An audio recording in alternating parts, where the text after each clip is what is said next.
Good afternoon. This is going to stream live on the Grub Street in Exiles Substack, and you'll see from the thumbnail that 5 of the 6 books I was expecting came today. So I'm going to start these series of readings with a reading from this one. It's a slim volume, The Unfair Index, and it's the companion to the Fair Index paper. Where there's a link in the description where you can download that for free. Let me just see.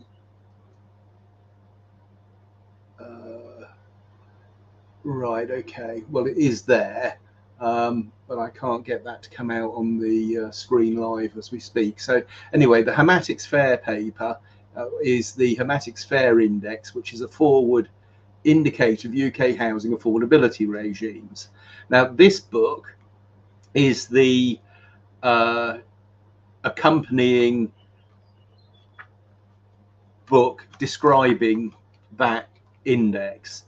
The index itself is an academic paper with maths in it because it's developed this index about whether access to housing is getting more affordable, less affordable, i.e. the more affordable it is, the fairer it is. So that can be read in its own right. And when I was writing that academic paper and doing the graphs to interpret the data and test the hypotheses and what have you, I was actually being assisted by AI. And in that process, I did the Fair Index paper, but also produced this book, which is a more substantial book, which is The Conquest of Dowforge, which is a story about how the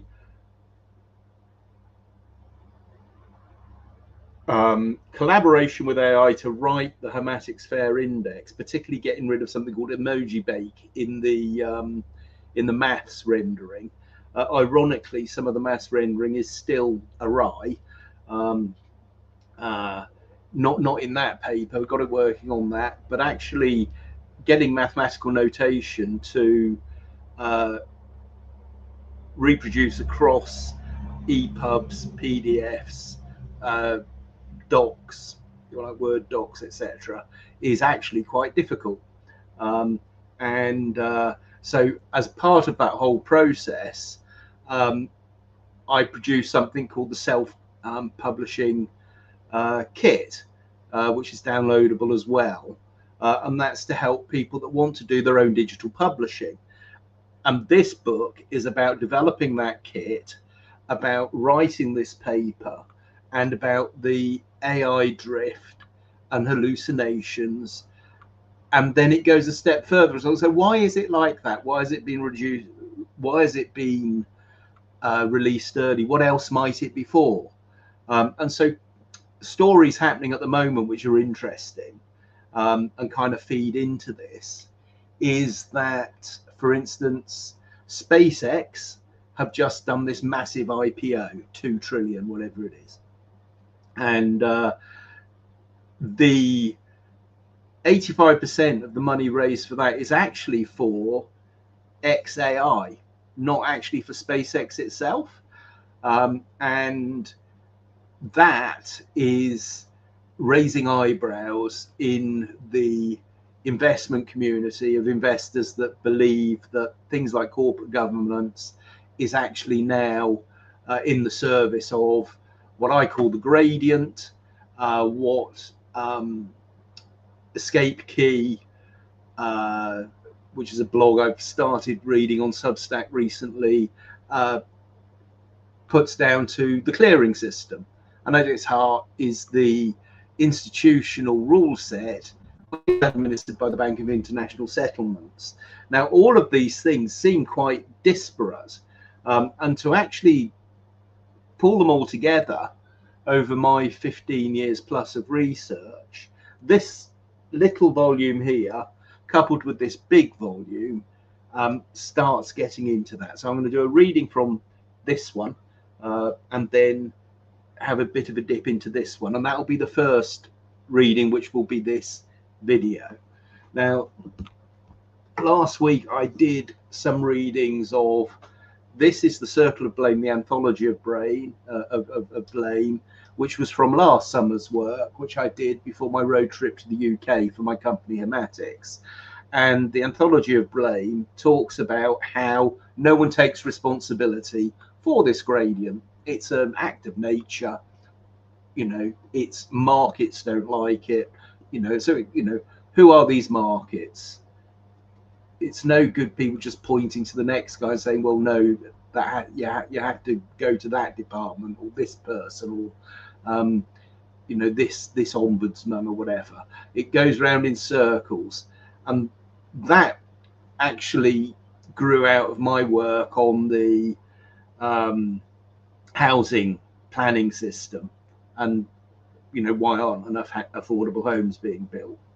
And the circle of blame was quite key to that. And at the same time as I was writing this, I was talking to David Malone, and he introduced me to a concept of something called the fictional mind. I was thinking about that the other day, and of course this idea of legal fictions, corporations are legal fictions, and this corporate veil, this legal fiction, is used in lots of ways in commercial law, and now more and more in civil and criminal law, whereby legal fictions are replacing our common law right to jury of one's peers, etc. Now, all of this, it all seems very disjointed, but you know, is it? And across 15 years of research and across the 20 books which these readings are coming from, I think that it's a strategic, long-term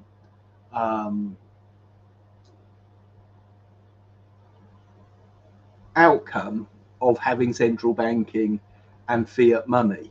And that may seem like a bit of a stretch if you're new to the subject, but actually what this series of books hopefully does, and this set of readings will do, is actually just pull some of those strands together and say, look, well, it is related. Some things are a couple of steps removed, but they undoubtedly feed into each other, provide the feedback loops, which create the situation where we have at the moment, with a impossible concentration of wealth, leading to people like Elon Musk with the SpaceX float. They've just paid, was it 9 billion for another AI coding thing? This idea that it's all about consolidation, centralized control, monopoly, state monopoly control, and this is the overlap between all of my research and the Escape Key blog and various other researchers coming at it from all different angles. So that's the circle of blame, fictional mind. Naming User is Tyranny. I did a reading of this. It's a poetry book, really, about the Bank of International Settlement. There aren't many sonnets in it, put it that way. It's actually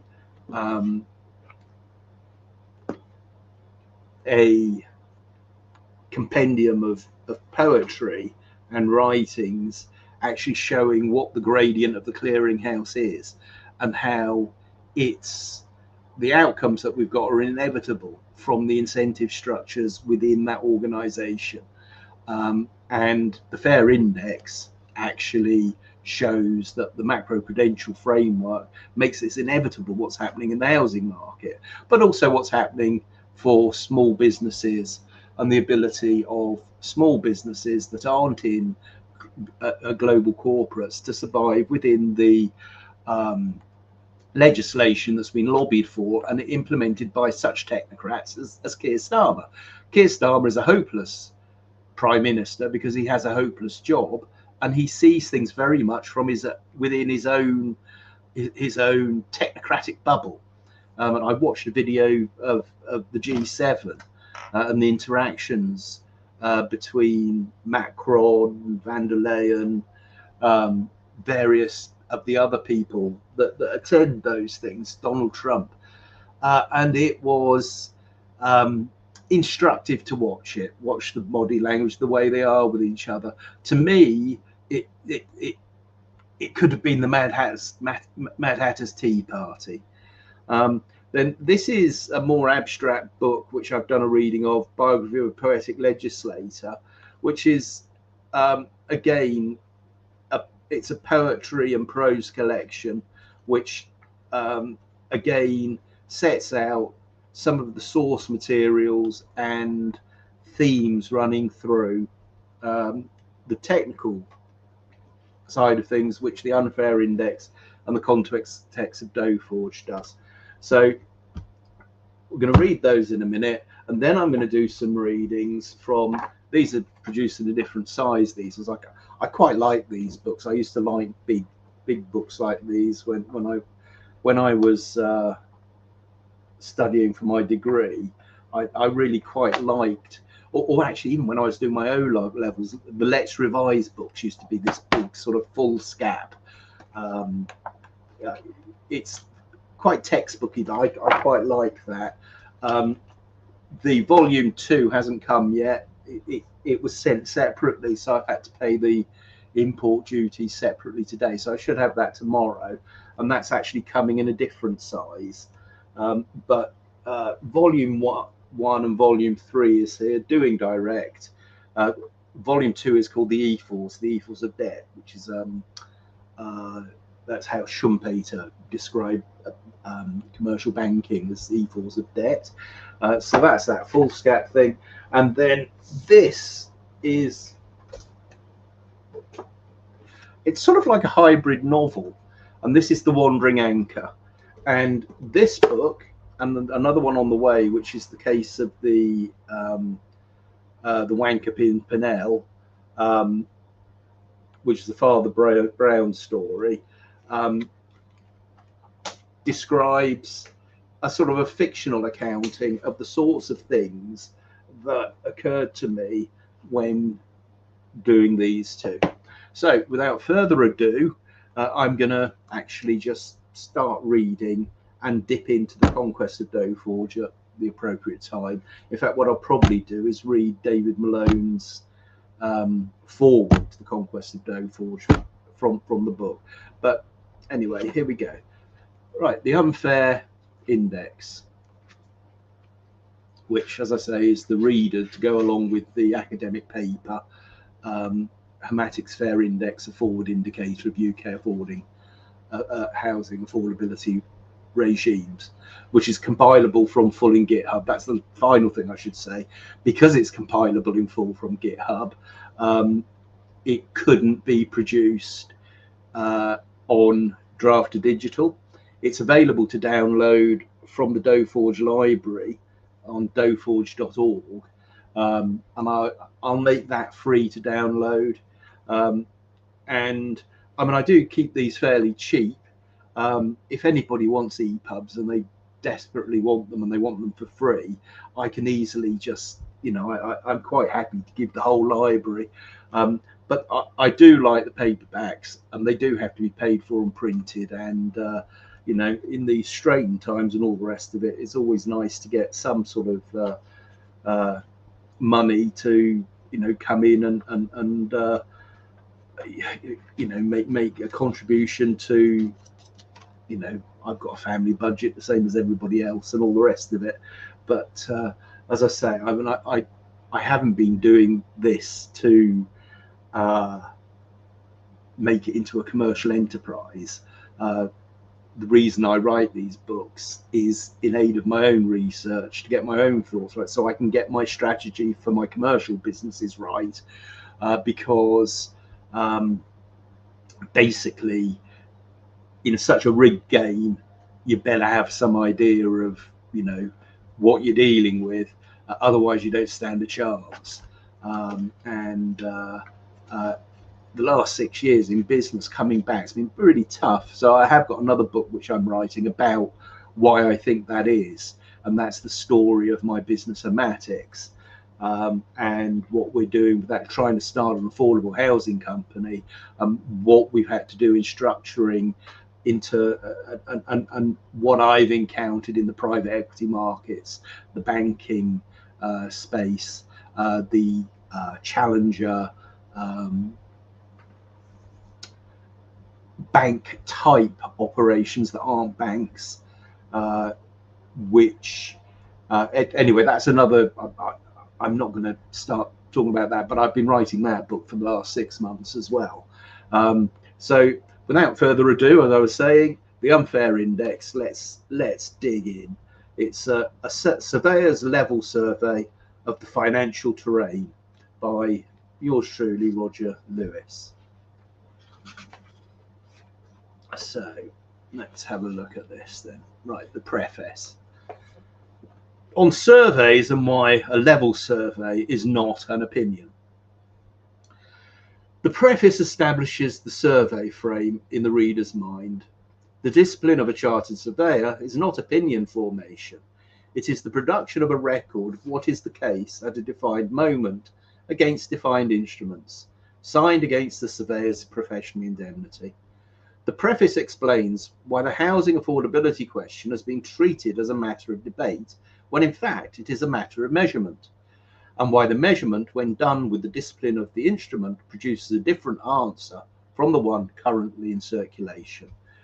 So that's the circle of blame, all these different people blaming each other, and not actually asking the right question at the right time, interrogating the data in a particular way.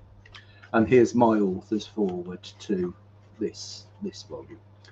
The question that produced this book is not the one that produces most books on housing affordability, what should we do, but the one immediately upstream of it. Who gets to decide what counts as data and what counts as reading it correctly? It is the Foucauldian question, if you will permit the name drop, and you should because he earned it, and it has the inconvenient property of unsettling every prior claim, including those of the person asking. Foucault would have approved, the noble lie does not require fabrication. Plato knew this, Machiavelli knew it, your local councillor knows it, and the modern apparatus of housing market reportage does not falsify its data so much as it absorbs only the parts of the data that do not embarrass the apparatus. Selective attention is easy to arrange when the people doing the arranging also design the instruments of measurement. This is a problem for any reader who has been told persistently and from many directions that the level of the housing market is one thing, and who, on opening their own front door and looking out, finds the level is something else. I'm a chartered surveyor, retired. The Royal Institution of Chartered Surveyors granted me the qualification in 1990.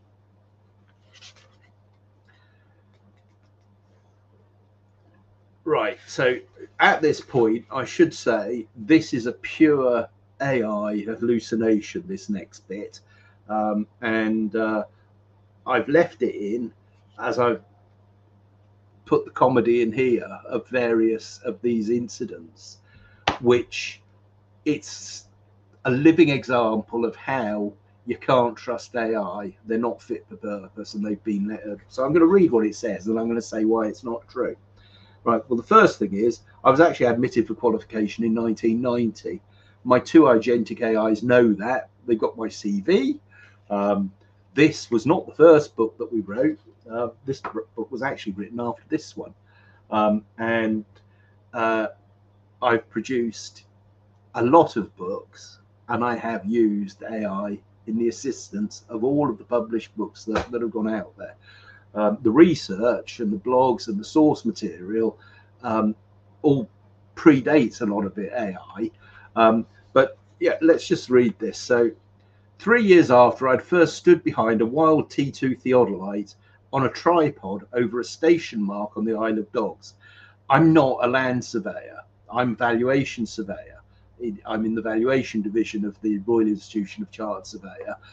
And my job is to, or my qualification enables me to provide valuations for banks who want to lend money on properties. And what they really are asking for is the professional indemnity, i.e., so the valuer, if the valuation turns out to cause the bank losses, actually has to foot the bill. um, so and that interaction between the insurance sector, the finance banking sector, etc., and the real estate sector, fire insurance, real estate. That's one of the three economic sets which Michael Hudson, for instance, sets out in Super Imperialism. It's Mike, that's MIC, military industrial complex, OGAM, oil, gas and mining, and fire, which is basically finance, insurance and real estate. Those are the three core overarching categories of industrial groupings. Anyway, so like I say, now that fiction is actually, it's okay for something like The Wandering Anchor, where I've got a fictional character who's called Roger Merriweather. My name's Roger Lewis. Or, you know, using in my grandfather's book, The Miner's Tale, where he mentions about check weighman. I've had all sorts of problems because the AI decided that my grandfather was a check weighman. He wasn't. But even after I've corrected it, what it does is it keeps referring back to its own error and turns its own error into part of its own narrative, which as a writer, once it's in there, if you want to continue doing it, it's almost impossible to get rid of that that hallucination that actually becomes part of the internal narrative of the large language model. It's just the way that they're programmed, and they all do it, right? And it's a fundamental flaw which makes them inherently untrustworthy. Politicians are more trustworthy than AI. They really are. I mean, you know, I say that without a shadow of a doubt. An AI is less trustworthy than Keir Starmer, who I don't think is trustworthy at all. I think his allegiances are all to the technocratic in-group and those individuals who, you know, the G7 people who represent actually a framework and a system, and they just happen to be the people who are indoctrinated into implementing the incentive structures that system throws out. And the first among equals with all of that are the people on the Basel committees, the Bank of International Settlements, and that I think is proven beyond a shadow of a doubt. And the fact that those people are currently trying to justify and line up a land war with Russia, and they've been trying to do that for a long time. I was talking about EU military unification, so a UK column, before the Brexit vote, right? And back then it was, oh, don't be so daft. Well, it's with us now, and the British Armed Forces are still part of that. They never were Brexited, as it were. So these ties, which go back to before the Second World War, and in fact before that in terms of an idea. So this is something I read on the Escape Key blog the other day. Now, getting into those, you know, I don't want to get into the corpse sniffing of it, but these things are all connected, and you can't trust AI. So that's that. So anyway, let's go. So here we go. All right. Over a station mark on the Isle of Dogs, a graduated staff held forward by an apprentice who had not yet learned that the eye lies and the staff doesn't. This is what surveyors do. They run levels, they read back sites and foresights against a calibrated reference. They record the readings in a field book. They reduce the readings to a long section, and they hand the long section to whoever commissioned the survey with their professional indemnity attached. They do not produce opinions, they produce records. And that's true. And they're done to degrees of tolerances and what have you. I can use a theodolite and a leveling staff and all the rest of it. I've done site layouts and we did some land surveying, as part of my degree course, but it's not something I've ever done professionally. Right, the book in your hands is a survey report.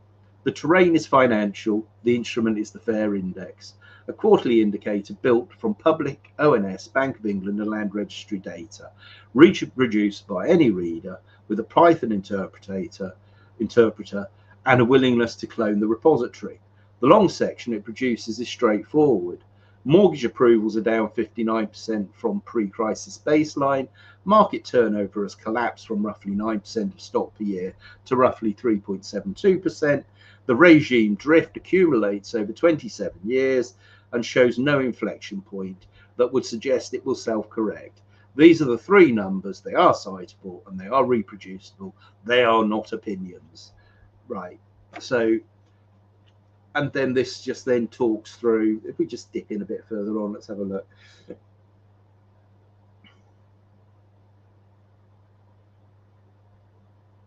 Right, the preferred preface, the unfair index, the surveyor's level survey of the financial terrain. Pimpernel Press, Stowforge, first edition, 26.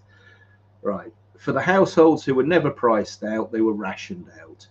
And for those building the evidence base to make that distinction matter. The gatekeepers who exist everywhere to police the possibility of abundance being broadcast. Digression as preface. This book began with a theodolite, not metaphorically, though the metaphor will not do considerable work in the chapters that follow, but literally. So it's actually the inverse of that. Refer to previous section.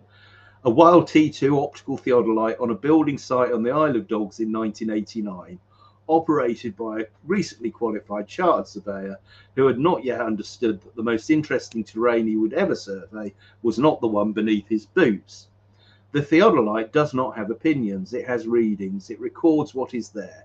The difference between a reading and an opinion is the difference between a surveyor and a commentator. And this book is, in the strictest professional sense, a survey. The instrument has been turned, the levels have been run, the gradient has been measured.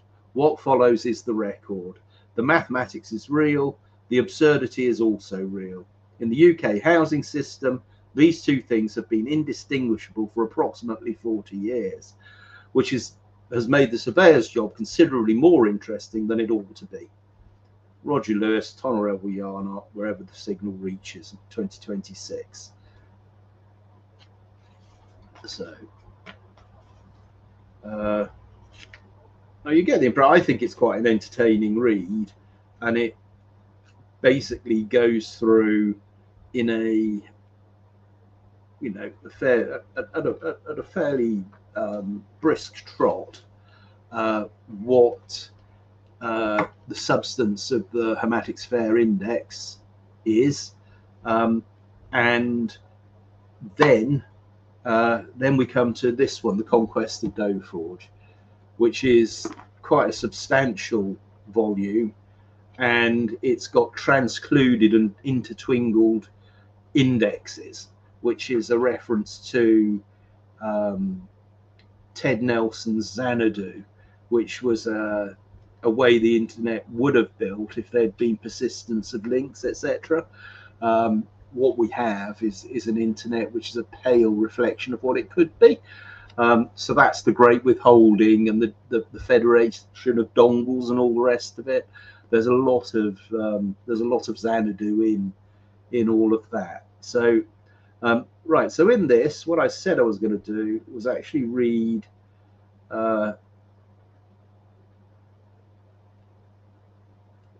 David's forward.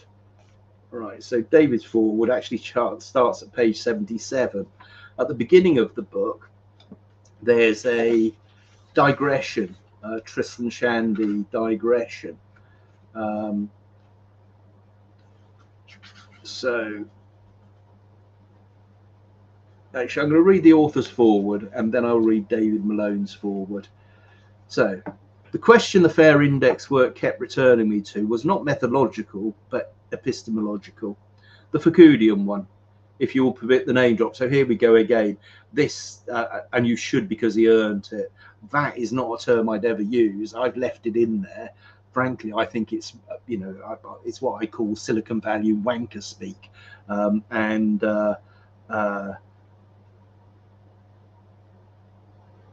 am aware of Michel Foucault's work on the episteme, or I've been quoting it for years, but that's not something I would ever say.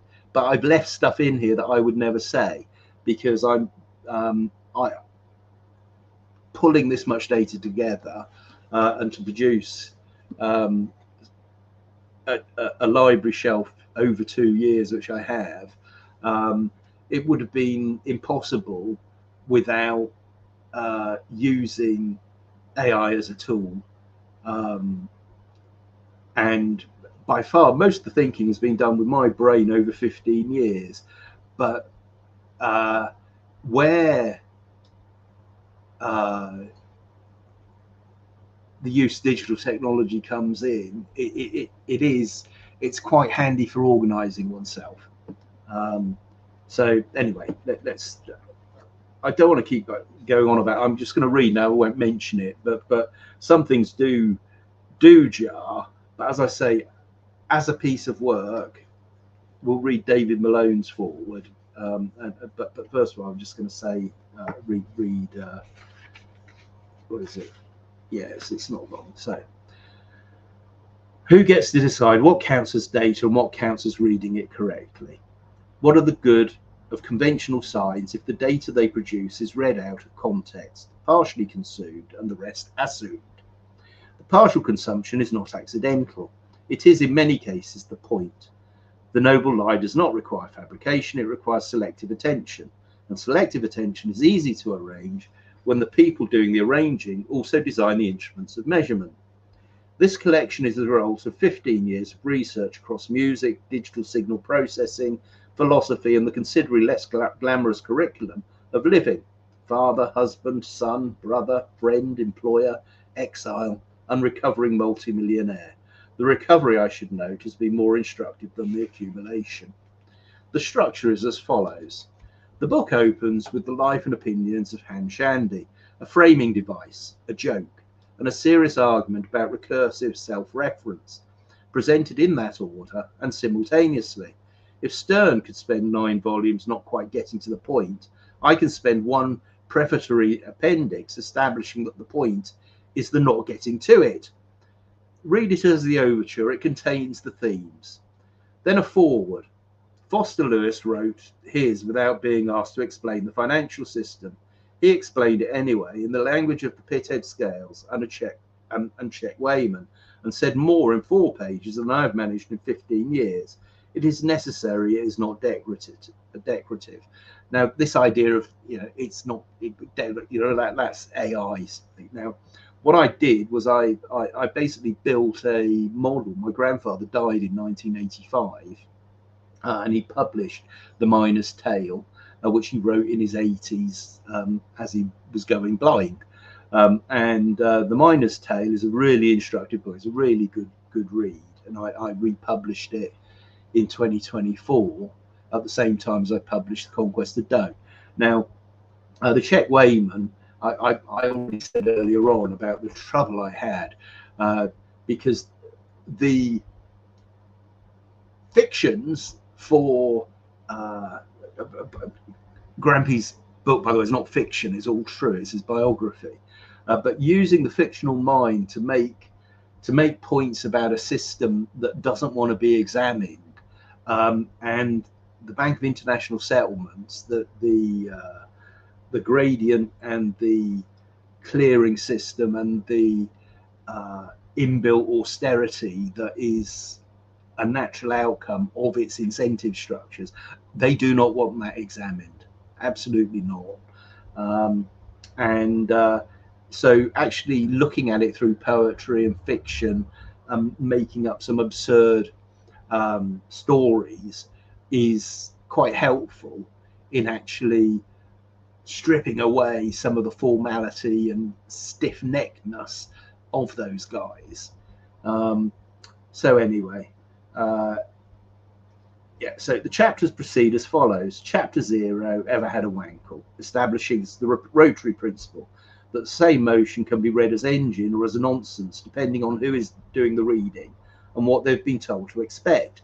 The series introduction and the unacknowledged legislator chapters set out the epistemological stakes.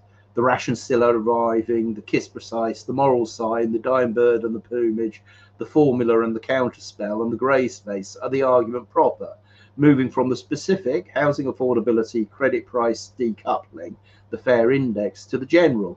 What measurement is for, what it does when captures, what remains when the instruments are returned to honest use. The quick start guide is not ironic, it's a practical document. The argument is only useful if someone can act on it. The appendices carry the weight and chapters could not hold without breaking their stride. The full fair academic paper, the Pete and Dud sketch, turned out to be economic theory in disguise, the phantom chapters that were cut from the first edition and are restored here because I was wrong to cut them, and the glossary. The epilogue is the wanker protocol, the emergency reset, the thing you do when the instruments have been so thoroughly captured that the only honest response is to name the capture and start again from a known position. Scope is itself a political act. I was not ready the first time to make all of the cuts the argument required, nor to include everything the argument needed. I'm now ready or near enough. As my grandfather would say, and as Foster has already said with rather more authority than I can muster, I should keep my sentences shorter and weigh anchor on my reminiscences.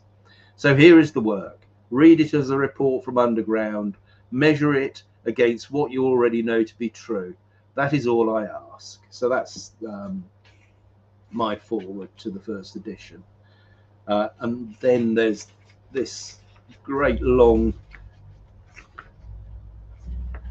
digression, which is at the beginning also of this accompanying novel, which is quite a weighty thing. The Pimpernel novel I don't think is quite as weighty as this. This I've really enjoyed. I've enjoyed listening to this on EPUB with the text to voice. It's quite well. It's entertaining. Now, so David Malone's forward. I'm gonna just.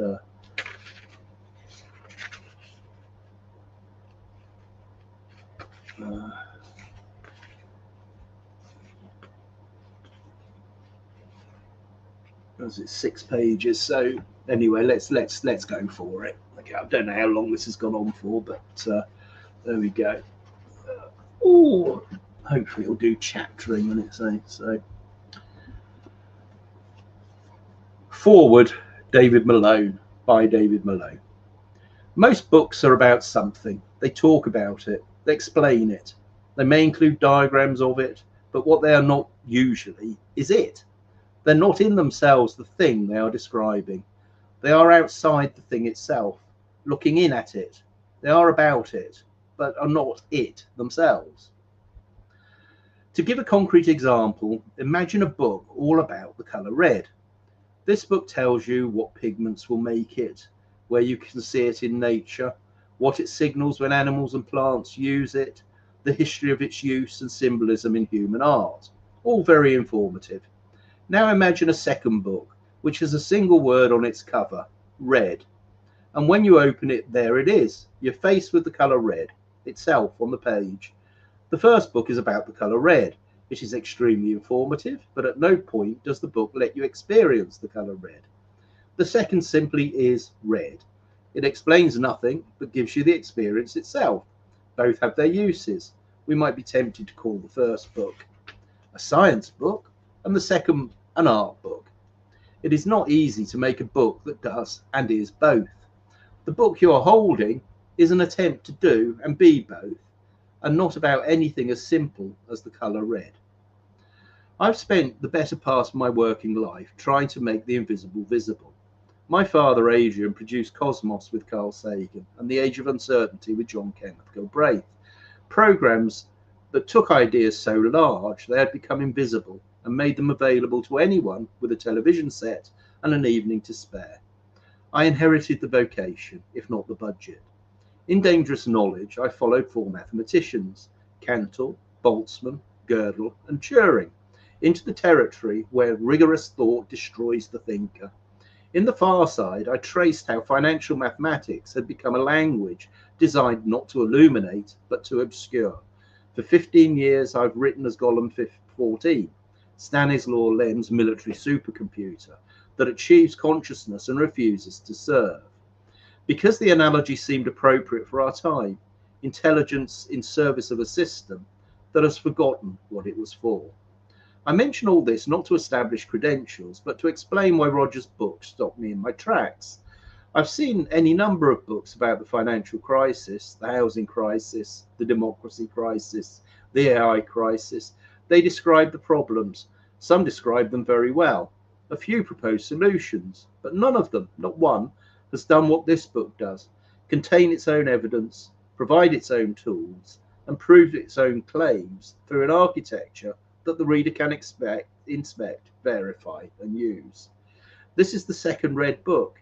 It does not merely describe the colour, it is the colour. Let me try to explain what I mean by that, because it is not a small claim.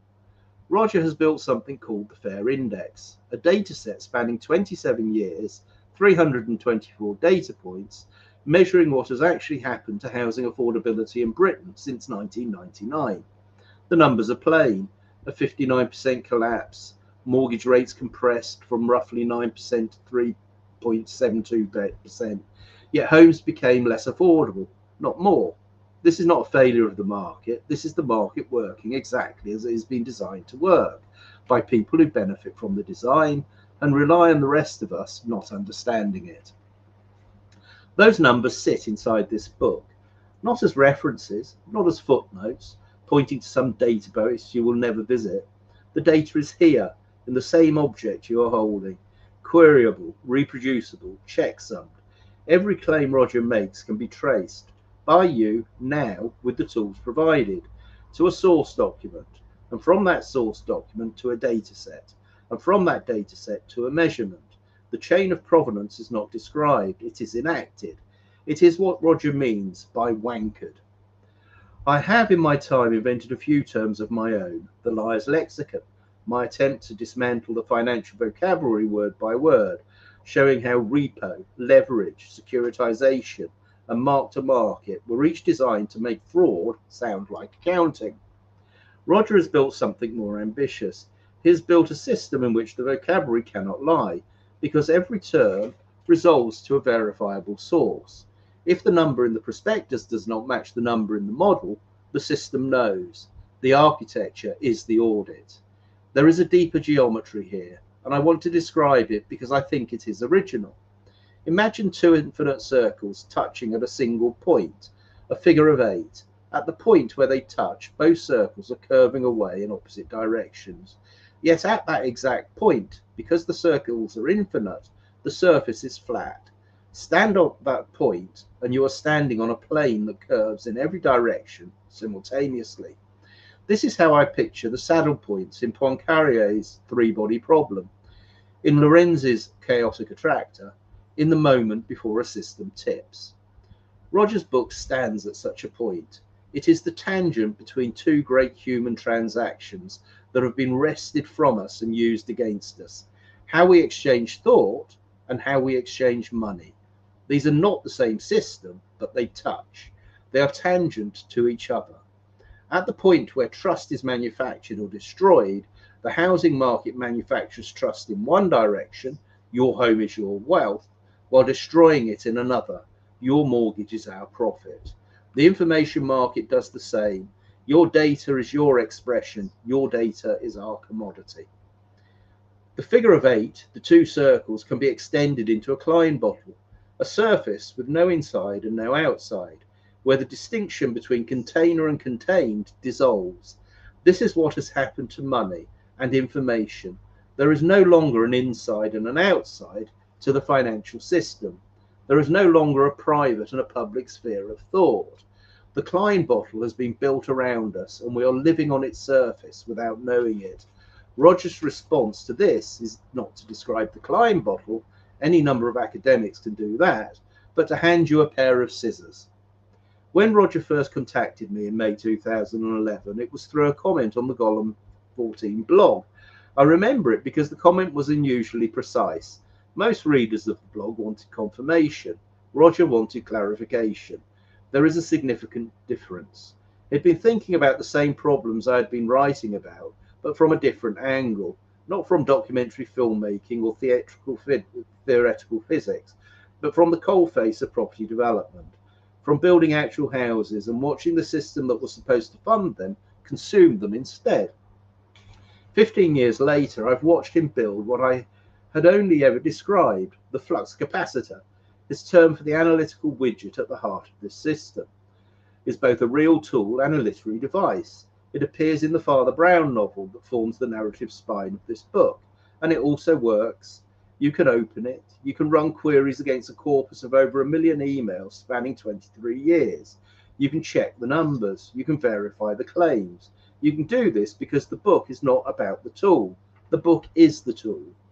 I said earlier that I was tempted to refuse to write this forward because one of the lovely arguments of the book is that when we summarize or categorize a unique thought, we risk destroying it.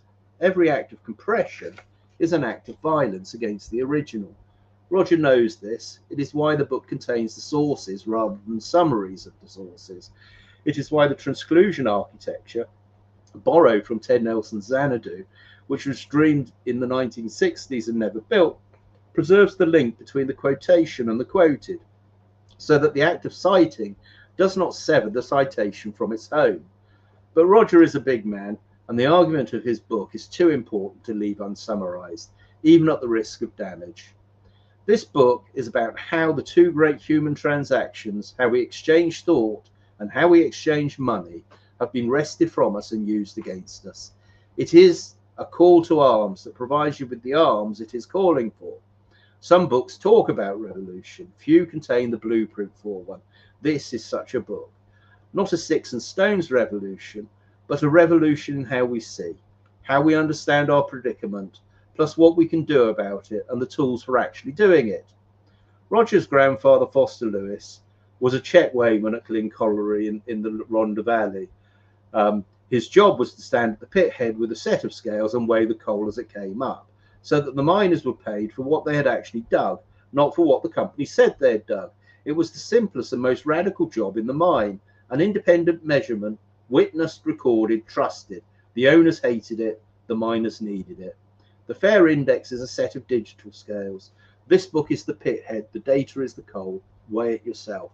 David Malone, Yorkshire, April 2026. David Malone is a documentary filmmaker and writer. His films include Dangerous Knowledge, The Far Side. He writes as Gollum 14 at hyperlandsubstack.com and is the star of the documentary We Need to Talk About AI. His book, The Degeneration, was published in 2013. His foreword is based on a thought experiment by Frank Jackson, sometimes called Mary in the Black and White Room, which asks whether there are facts about experience that cannot be learned from facts alone. The answer, Jackson argued, is yes. The answer this book gives is then include the experience. And then I just make the note that Grampy wasn't a check weighman. He wrote about what the check weighman did and why it was important for the, for miners that were paid on piecework. So that's corrected there. Dedication for the unacknowledged legislatures of the world who see the dying bird and retain the humanity to still pity the plumage. Then there's my preface.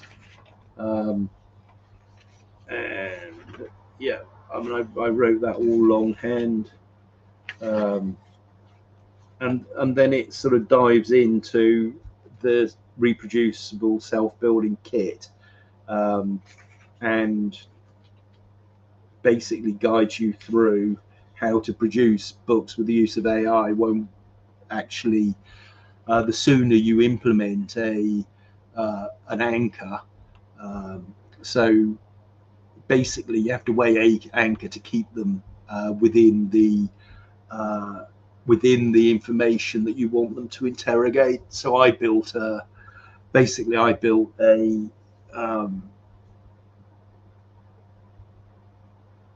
database. It's called a RAG database, which is on a virtual machine in this computer I'm talking to at the moment.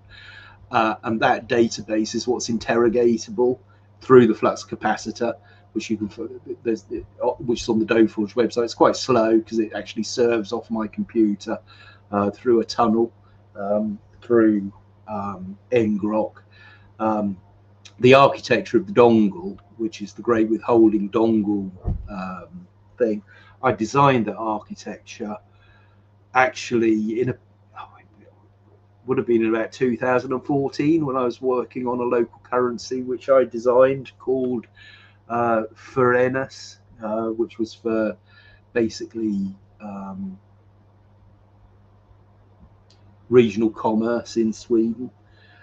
But the architecture on the dongle is something I developed further when I got into Ethereum smart contracts, and I did mine Ethereum for a while. I mined some Bitcoin in the early days, but I didn't get into the industrialized mining. And I realized fairly early on that Bitcoin and its hashing algorithm, which is patented to the NSA, you couldn't make this stuff up, is, I think all along it's supposed to have led people into the moment that central bank digital currencies of the programmable authoritarian kind that Carsten's mentioned, etc. So that's all the BIS stuff. But anyway, like I say, this is a big book. I'm very pleased with it. Nothing's ever perfect, but I have worked extremely hard to get this book, to do this, to get the fair index out, and I should do some readings of The Wandering Anchor later today, tomorrow, over the weekend. It's midsummer tomorrow, so that's a big thing here in Sweden, lots of midsummer parties. And I will then hopefully be picking up volume 2 of the CityCam trilogy. CityCam is So You Think You Know About Money. Anyway, I am pleased with these. I mean, I've had so many battles with the bloody with my agents. I call them Posh Claude and Claudette. One is a librarian and the other is a researcher and kind of writing assistant or whatever. And in the self-build kit, I've made widgets to write in different voices. And I also have screening widgets, which all quadrants, all levels, to balance out different perspectives, etc. But anyway, I'm very, very pleased. I've adjusted the pricing of this on Draft to Digital because it is quite a slim volume, but it's a good counter through, and supports the forward indicator UK housing affordability regimes. And it was that academic paper that actually led to this book. And then I went on, when I was doing the Bank of International Settlement stuff and really got my teeth into that, Tower of Basel is the unauthorized biography of that book. Lots of good stuff in the Escape Key Substack. So anyway, I'll put a link to the Substack which has this stream in it, and all the other stuff in the description to the video, because I'm doing this live. So I'm going to end this stream now. Look out for other readings, and as I say, if you can afford to buy this one, which is a big book, it is priced at $49. If someone buys that, I make $10 on that, and I've never made back the time that I've spent on these. But again, I wouldn't change how I've used the time. I've had an absolute ball writing this, but I've laughed, I've sworn, I've even cried at points. You know, the Elisa talking side of things.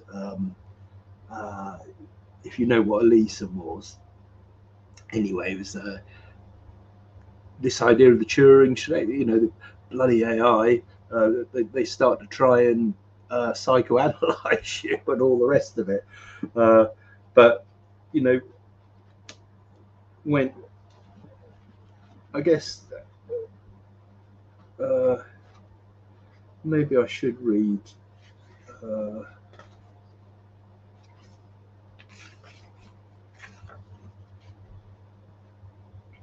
no, I think I've read enough of that. As I say, uh, I think these are worth the price ticket, and it takes a while to adjust them. The Doforge prices of all the EPUBs are, you know, pretty reasonable. When I do the Doforge identity and the identity of Doforge, one of those is, let's just check which one it is.